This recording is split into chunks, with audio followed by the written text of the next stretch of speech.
نواز شریف کے ہاتھ پاؤں باندھے بغیر جس مرضی پہلوان کو آپ اکھاڑے میں اتار لو، جو اتارنا چاہتا ہے، آٹے دال کا بھاؤ پتہ چل جائے۔ گزارش کر رہا ہوں پاکستان کے اداروں میں بیٹھے لوگوں کے سامنے کہ خدا کے لیے اس پاکستان پر رحم کریں، خدا کے لیے ووٹ کو عزت، خدا کے لیے ووٹ کو عزت دینے کا طریقہ آئین کا احترام ہے، اس کو بھی معافی نہیں دی جانی چاہیے۔ اگر یہ بولیاں جو آج بولی جا رہی ہیں کہ لاڈلا لاڈلا پلس، ہمارا منہ نہ کھلوایا جائے، اس کو باہر لایا جائے، بھائی لے آئیں باہر۔ اگر باہر لینا ہمیں دھمکی ہے تو میں آج ڈنکے کی چوٹ پر یہ بات کہہ رہا ہوں کہ نواز شریف کے ہاتھ پاؤں باندھے بغیر جس مرضی پہلوان کو آپ اکھاڑے میں اتار لو، جو اتارنا چاہتا ہے، آٹے دال کا بھاؤ پتہ چل جائے گا۔ مینار پاکستان لوگ کہتے تھے کہ مسلم لیگ جو ہے وہ بیلٹ بکس اس کا ووٹر بھر سکتا ہے مگر جلسہ نہیں بھر سکتا، مگر مسلم لیگ کے ووٹر سپورٹر نے نہیں، پاکستان کے ہر شعبہ زندگی سے تعلق رکھنے والے شخص نے 21 اکتوبر کو مینار پاکستان کوئی پہنچ سکا ہے، کوئی داخل ہو سکا ہے یا کسی کو جگہ نہیں ملی، مگر ہر ایک نے جا کر بتایا کہ ہم ایک نیا تجدید عہد مینار پاکستان کے سائے تلے نواز شریف کی قیادت میں کرنے آئے ہیں کہ ہم اس گرداب سے پاکستان کو پھر سے نکالنے کی بنیاد رکھنے آئے ہیں۔ لوگوں نے دیکھا، مگر کیا ہم اس وقت یہ کہتے کہ جن لوگوں نے 2017 میں ہمیں اس حال کو پہنچایا، ہم ان کے نام لے کر یہ کہتے کہ ہم ان سے بدلہ لیں گے؟ ہم نے اپنے پر ہونے والے مظالم تو بھلا دیے اور ہر دفعہ بلائے، ہم نے تو وینٹیلیٹر پر پڑی معیشت کو دیکھتے ہوئے ہم نے وہ ذکر بھی نہ کیا، ہم نے کہا یہ اداروں کا کام ہے، وہ قانون کے مطابق کام کریں۔ مگر مجھے آج ایک معصومانہ سوال کرنا ہے کہ کیا آپ پاکستان کے اندر دباؤ بڑھا کر، بلیک میل کر کے اداروں سے اپنی مرضی کے فیصلے لیا کریں گے، یا بیرونی قوتوں کے اعلی کار بن کے ان کا ایجنڈا پاکستان کے اندر جو پورا کیا جاتا ہے اس کو پورا کرنے والوں کو سہولت کاری میسر رہے گی؟ آج پاکستان کے اندر دو طرح کے دو طبقوں کو سہولت بھی ہے، دی جا رہی ہے، اور ان سے کم از کم پاکستان کے آئین قانون کے مطابق اس پہ عمل نہیں کیا جا رہا، نہیں ان سے اس طرح پوچھ گچھ کی جا رہی۔ ایک جو عالمی قوتوں کے اعلی کار ہیں ان کی سہولت ان کو میسر ہے، جس کی وجہ سے فارن فنڈنگ، جس کی وجہ سے سائفر، جس کی وجہ سے 56 ارب روپیہ ہڑپ کرنے والا، جس کی وجہ سے القادر ٹرسٹ، جس کی وجہ سے 4-6 صرف کیسز جو ہیں وہ سامنے ہیں، جو پورے پونے 4 سال کے کرتوت جو ہیں ان پہ پردہ ڈلا ہوا ہے، کیونکہ ان سے پردہ اٹھے گا تو بہت سے ایسے نام سامنے آ جائیں گے جن پہ انگلی اٹھانا شاید بہت مشکل ہوگا۔ مگر خدا کا خوف کریں، آپ پاکستان کی خدمت کرنے والوں کو اتنا کمزور سمجھتے ہیں کہ جوید ہاشمی کہتا رہے کہ ثاقب نثار یہ کرے گا، آصف سعید کھوسہ یہ رول ادا کرے گا، فلاں جرنل یہ کام کرے گا، اور فلاں جگہ سے یہ سہولت کاری دی جائے گی، وہ لوگ۔ اور آپ، کیا ہمیں علم نہیں ہے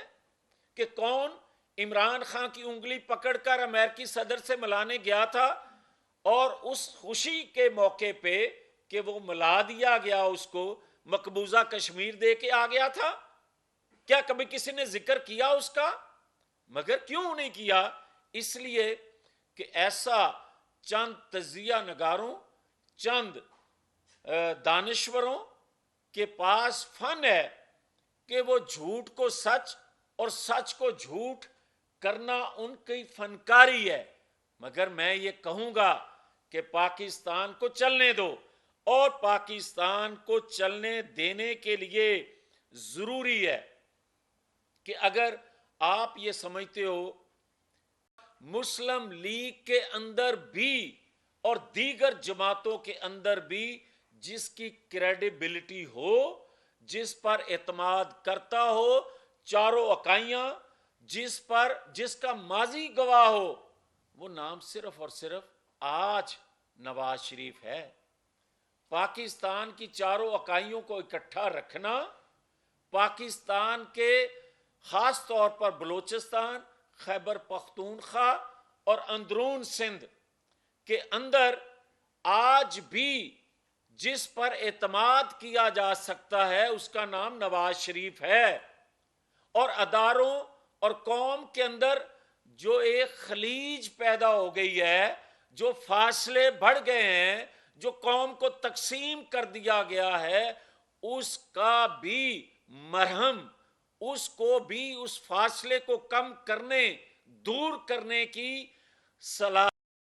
اور اعتماد اگر کسی پہ ہے تو اس کا نام بھی نواز شریف ہے۔ بلکہ اس خطے میں اگر کوئی سینئر پولیٹیشن ہے جو اس خطے میں امن لانے کے لیے اور پاکستان کو پھر سے دنیا میں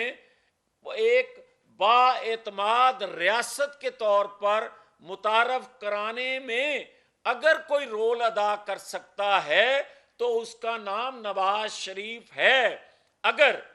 کوئی رکاوٹ، اگر کوئی کوئی بھی لے کے پھر رہا ہے تو میں یہ گزارش کر رہا ہوں پاکستان کے اداروں میں بیٹھے لوگوں کے سامنے کہ خدا کے لیے اس پاکستان پر رحم کریں، خدا کے لیے ووٹ کو عزت، خدا کے لیے ووٹ کو عزت دینے کا طریقہ آئین کا احترام ہے۔ تمام ادارے اپنی حدود و قیود میں رہیں، تمام ادارے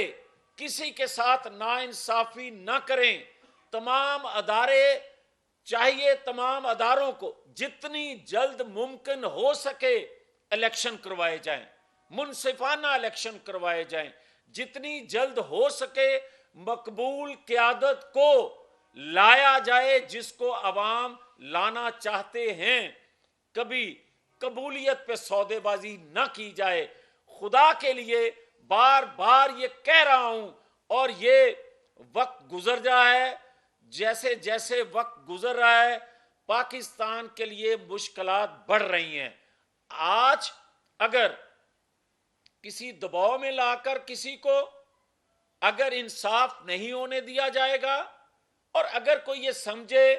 کہ انصاف تو ہونا چاہیے نواز شریف سے مگر دیر بعد ہونا چاہیے، 2002 کی طرح، 2008 کی طرح، 2018 کی طرح، کہ وہ اس سسٹم سے باہر رہیں تو انصاف ہو جائے۔ اگر وہ سسٹم کا حصہ بنے، جو آئین قانون ان کو اجازت دیتا ہے، جو قوم کی خواہش ہے، جو ریاست کی ضرورت ہے، تو وہ ان کو قبول نہ ہو تو یہ کسی کی خواہش پہ نہیں ہو سکتا۔ وہ سلیکٹ نہیں ہوں گے، وہ الیکٹ ہوں گے۔ ہم نہیں چاہتے کہ بار بار کسی کی سلیکشن، کسی کو سلیکٹ کیا جائے، منتخب کیا جائے، منتخب ہونے دیا جائے۔ اور نواز شریف جب منتخب ہو کر آئے ہیں انہوں نے اس پاکستان کو پھر سے ترقی کے پہیے تیز کیے، فاسٹ ٹریک پر پٹری پہ چڑھایا۔ خدا کے لیے چڑھنے دیں۔ مگر اگر یہ بولیاں جو آج بولی جا رہی ہیں کہ لاڈلا لاڈلا پلس ہمارا منہ نہ کھلوایا جائے. ہم پاکستان کو جس بھنور میں پھنسا ہوا ہے، جس مقصد کے لیے نواز شریف بار بار اپنی قربانی دیتے آئے ہیں،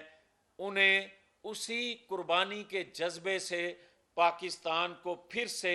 2017 کا پاکستان بنانے میں رکاوٹ حائل نہ کی جائیں. اس لیے کہ پاکستان کو اب ایک رہبر کی ضرورت ہے، کسی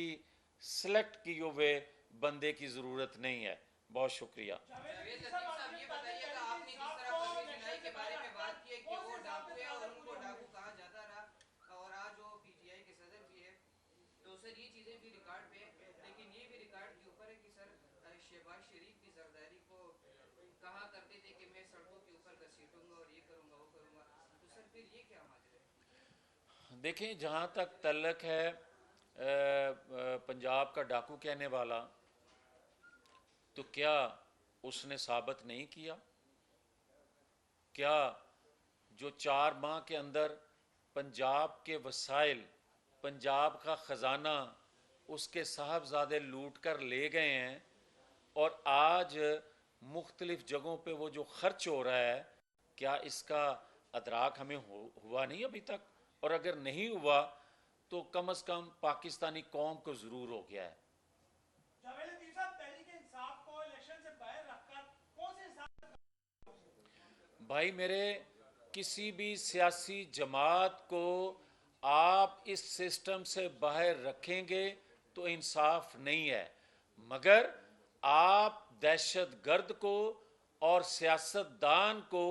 ایک پلڑے میں تولیں گے تو یہ بھی انصاف نہیں ہے. مجھے آپ بتائیں کہ کیا پاکستان کی ہسٹری میں کبھی کسی نے زمان پارک میں مسلح جتھے اکٹھے کیے تھے 76 سالوں میں؟ کیا کسی نے کبھی پیٹرول بم پھینکے تھے گرفتاری کے وقت؟ کیا کبھی کسی نے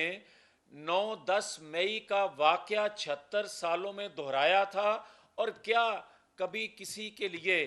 کانگریس کے 60 ممبرز نے خطوط لکھے تھے؟ کیا اسرائیل نے کبھی کسی پاکستان کے سیاستدان کے لیے آواز اٹھائی تھی؟ کیا پاکستان کے اندر اداروں کے اندر بغاوت پہ اکسانے کے لیے کبھی کسی نے منصوبہ بندی کی تھی؟ اگر کسی ایک اور شخص نے کی تھی تو اس پر بھی پابندی لگنی چاہیے اور اس کو بھی معافی نہیں دی جانی چاہیے. عمران خان صاحب پہ سائفر میں فرد جرم عائد ہو چکی ہے، دوسری جانب خان صاحب جو ہے ان پہ مزید کیسز بھی ہیں، نواز شریف صاحب کو ریلیف مل رہا ہے، تو آپ کیا دیکھ رہے ہیں، خان صاحب کا مستقبل جیل میں ہے یا انہیں این آر او دیا جائے گا؟ دیکھیں، جہاں تک این آر او کو کہا جاتا ہے، ایک بدنام زبانہ لفظ کے طور پر لیا جاتا ہے، مجھے یہ بتائے کوئی نواز شریف کے جتنے کیسز ہیں، وہ ہتھیارہ ہائی جیکر سے لے کر آج تک کیا وہ پاناما تک، کوئی ایک کیس اپنے دل پہ ہاتھ رکھ کر کہیں کہ انصاف کے تقاضے پورے کیے گئے تھے؟ اب آ جائیں عمران خان کے حوالے سے، جو فارن فنڈنگ کے حوالے سے ہم بات کرتے آئے ہیں پچھلے 12 سال سے، کیا وہ فارن فنڈنگ جو ہے وہ آج اپنا